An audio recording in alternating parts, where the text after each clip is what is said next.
wabarakatuh.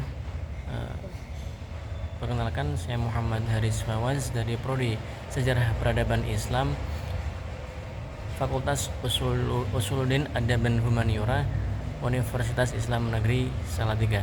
Nah, pada kesempatan kali ini saya akan sedikit menjelaskan, membahas terkait tentang masa peradaban pada masa Umayyah Barat atau yang sekarang yang berpusat di kawasan Andalusia yang sekarang lebih dikenal sebagai Spanyol.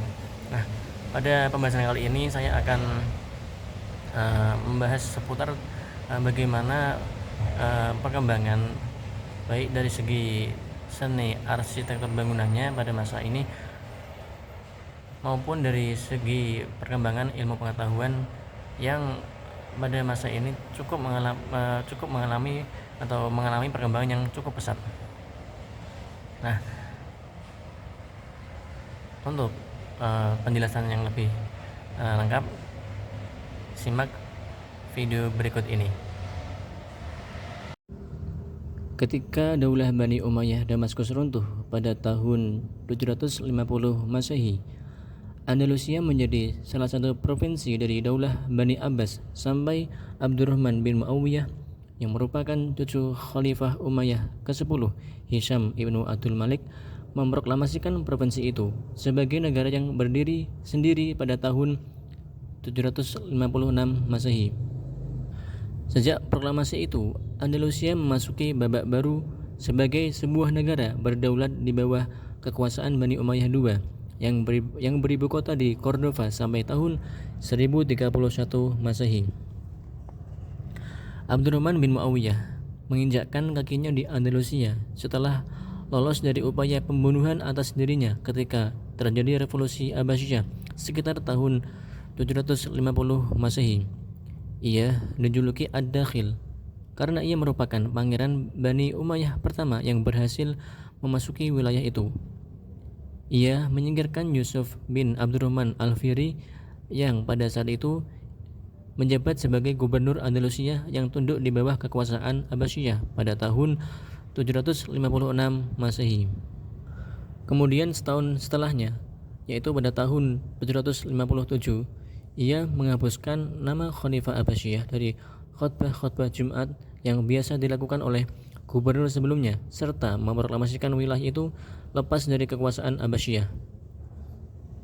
Ad-Dakhil berhasil meletakkan sendi dasar yang kokoh bagi tegaknya Daulah Bani Umayyah II di Andalusia. Selama 32 tahun masa kekuasaannya, ia mampu mengatasi berbagai ancaman dari dalam negeri maupun serangan musuh dari luar.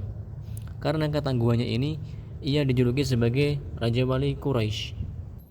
Kemudian pada aspek perkembangan kota dan seni bangunan arsitektur pada masa dinasti Umayyah Barat, tepatnya di Andalusia, penduduk Muslim maupun bukan memperoleh kesempatan yang sama untuk berperan serta dalam pembangunan negara.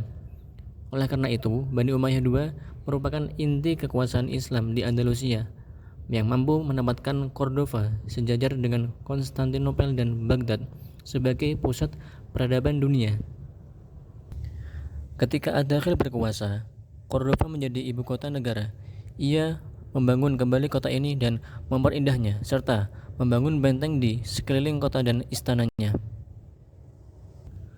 Sepeninggal Ad-Dakhil, Cordova terus berkembang dan menjadi salah satu kota terkemuka di dunia. Perkembangan paling pesat terjadi pada masa Al-Mustansir dan Al-Mu'ayyad. Pada saat itu, jumlah penduduk Cordova kira-kira sekitar 500.000 orang, sedangkan rumahnya berjumlah 13.000 buah, tidak termasuk istana-istana megah, daerah pinggiran, 300 buah pemandian umum, dan 3.000 buah masjid.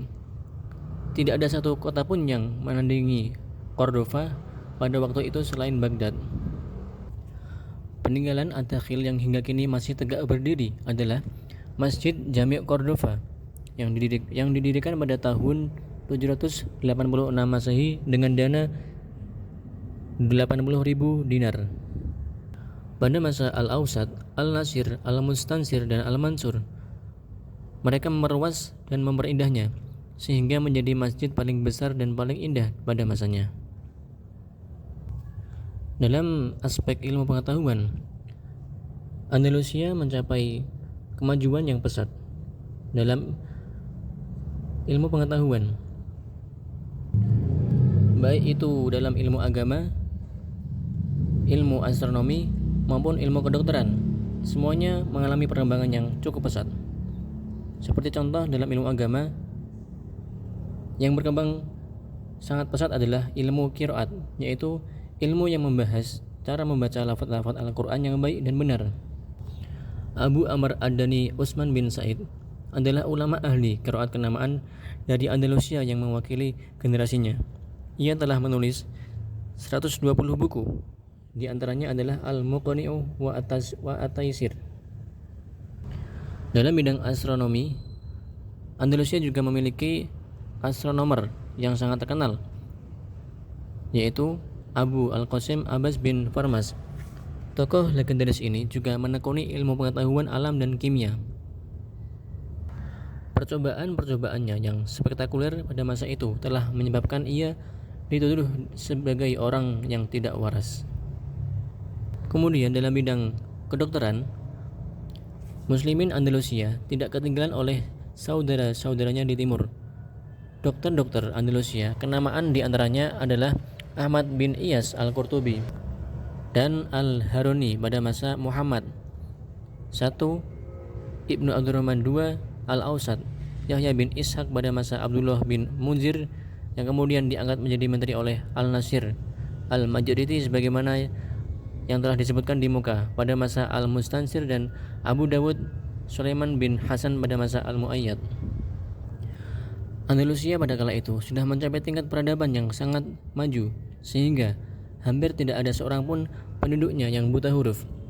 Dalam masa itu, Eropa Kristen baru mengenal asas-asas pertama ilmu pengetahuan.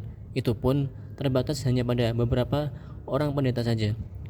Dari Andalusia, ilmu pengetahuan dan peradaban Arab mengalir ke negara-negara Eropa Kristen melalui kelompok-kelompok terpelajar mereka yang pernah menuntut ilmu di Universitas Cordova, Malaga, Granada, Sevilla, atau lembaga-lembaga ilmu pengetahuan lainnya di Andalusia.